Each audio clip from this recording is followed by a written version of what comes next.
Okay, welcome back.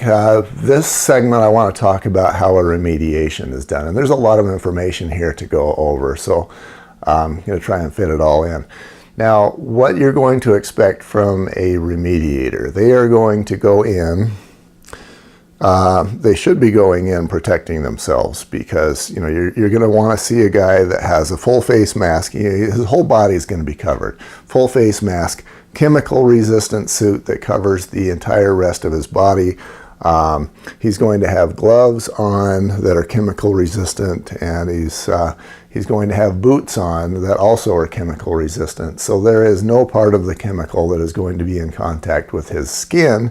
And the face mask with cartridges, we're not talking about Home Depot type personal protection. These are going to have cartridges that are specifically meant for whatever chemicals are being used in the house. That is what the remediation process is going to look like, which you may or may not ever see, but that's what the remediator is going to be doing. Now, how the remediation is done, I'm sure it's important for you to know what stays and what goes, and that sort of thing. We're going to cover that in this segment.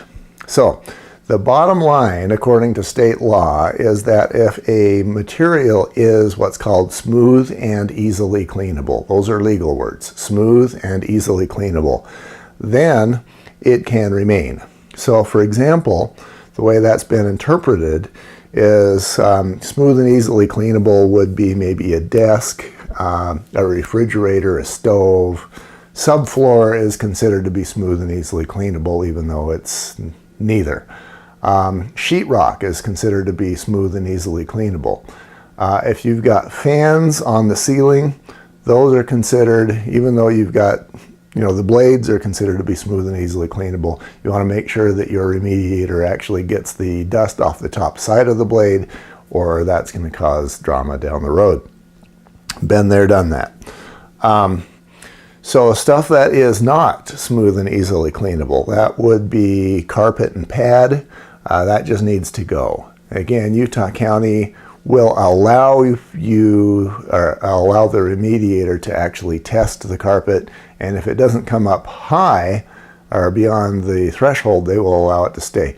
Pretty much every other county, especially to the north end of the state, they don't care. They want it gone. If there is a number that was found to be beyond state limits, even if that carpet was installed 15 minutes ago, if it was in the house, it needs to be remediated.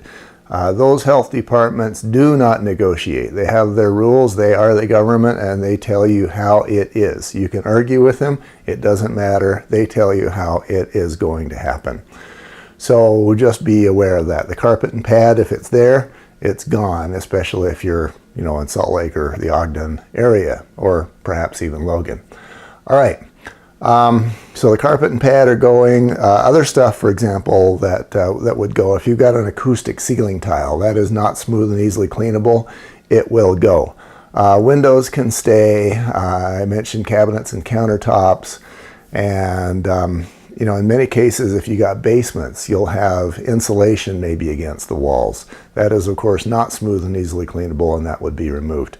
Mattresses, not smooth and easily cleanable. Now, in many cases, books, also not cleanable and probably not worth cleaning. That being said, most of the local health departments will allow a certain number of personal belongings to remain with the homeowner. I mean, obviously, a homeowner is going to perhaps want to keep his scrapbooks, or maybe his medical books, or his law books, or whatever business he's in. He's going to want to keep those rather than just throw those away just because somebody says so.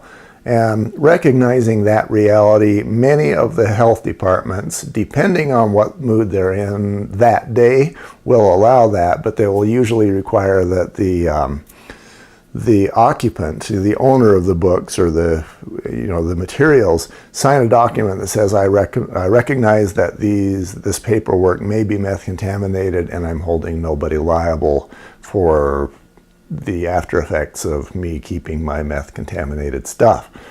So that again becomes part of it. In many cases, the CDS, the remediator, will end up playing games with usually the culprit, who wants to keep all their stuff, and they want to pick this. Oh, I want that picture, I want that painting, I want, this book. And it becomes a huge pain for the remediator. And in many cases, the remediator just doesn't want to deal with that stuff. So they're going to want to just throw it all away. Especially when if the culprit is the one that wants to keep his stuff, many experienced remediators don't become easy to deal with. Now, in many cases, it is the innocent party who, maybe it's their wedding photos. And, it's hard to be that brutal that you're not going to allow, as the county or as the CDS, you're not going to allow a person to keep their wedding photos. So that's kind of what the decontamination process looks like. The next segment, we're going to go on about this, and we're going to talk about what to expect after the decontamination process is complete. We'll be right back.